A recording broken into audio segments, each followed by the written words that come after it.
Do you have a timeline for if these groups don't come forward, when just ditch any efforts?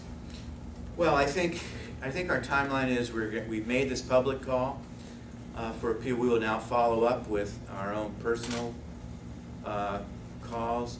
I would hope that within 10 days or so we'll have a response or no response. And of course, we'll be reporting back to all of you, response or no response. And we'll be preparing in the meantime for a poll. I'd like it to be a joint poll, because no matter how much effort you make to have, you know, a scientific neutral poll done, if this issue becomes politicized, they'll say, oh, well, that's the union's poll. It was a left-leaning poll. It was a right-leaning poll. But if we could do it jointly, at least go that far, where we can get this executive committee formed and we can just say together, okay, let's jointly poll it. Let's pick a pollster who, you know, we all agree upon is good, and use that. That would be great. I mean, that's a great start. However, if they choose not to do that, we'll do our own, and then, you know, we'll see how politicized it gets and see if people begin to criticize the poll. But, you know, let's take a look. What would the poll measure? Would it be public support in the Yes. street? I think it'd be, the poll, in my view, of course, I'm not a pollster, and, you know, Matt could probably do better if he came around this side of the camera, and, you know, he's kind of a consultant expert. I think it would measure, and feel free to jump in, Matt. Don't put me on the spot. I think it would measure support for street. I think it would measure what people think about the issues, what they think about what they want to see in a treasurer.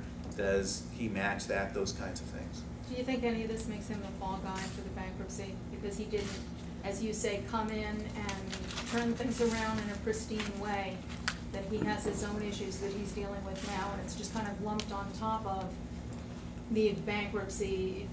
Do you fault, it sounds like you fault him for that, and you think the public might as well. No, I don't think we faulted for the bankruptcy. No, I'm saying you're faulting him for not coming out pristine and squeaky clean following the bankruptcy. Well, I mean, he has to take responsibility for, you know, he's had a pattern. He had a pattern, as you know, in the private sector before coming here in terms of, you know, litigations, investigations by federal agencies, and then he comes here and suddenly he has investigations by the district attorney's office. That's a pattern, and, you know, that's a pattern that I think is unacceptable. You keep talking about politicalization, and I was just wondering, you know, what do you see in that? What would happen if it became politicalized? What would happen? Yeah, well, I mean, would people just line up and say, well, I support him even though he's supposedly corrupt or something, or what, you know, what would happen, or how do you see that? You know, people not joining on it because they need to get someone out, you know, who has Well, a bad image. I think some of the polling may help with that. I mean, I just think that in people that I've talked to, a large majority of the people clearly see it the same way, that, you know, given all the investigations, the federal investigations, et cetera, that clearly they see that this is not the type of individual that they want managing the Treasury. I think it's pretty common sense. And I think it will test the political waters.